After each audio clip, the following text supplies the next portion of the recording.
அப்படின்னா அந்த காகம் எந்த பக்கம் நோக்கி போகுது, எதை பார்த்து கரையுது அப்படின்னு நம்ம அதை பார்த்து அதுக்கேற்ற மாதிரி நம்ம பயணத்தை வந்து நம்ம யோசிக்கணும்.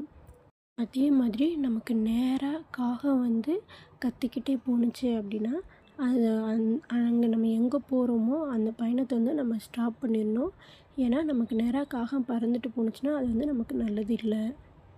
கிழக்கு பக்கமாக காகம் கரைஞ்சிச்சு அப்படின்னா நம்ம வந்து எந்த விஷயம் வந்து நம்ம நினைக்கிறோமோ அது வந்து லாபமாக முடியும். அது மட்டும் இல்லாமல் நமக்கு தங்கம் வந்து அதிகமாக சேரும், நட்பு வட்டாரமும் அதிகரிக்கும். வெளியே போகும்போது காகம் நம்ம வீட்டிலேருந்து சூரியனை பார்த்து காகம் கரைஞ்சதுன்னா அது வந்து அபசகுனம்னு சொல்லுவாங்க.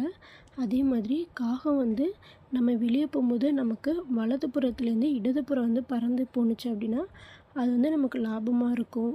இடதுபுறத்துலேருந்து வலதுபுறம் பறந்து போணுச்சுன்னா அந்த காரியம் வந்து நமக்கு நஷ்டமாகும்.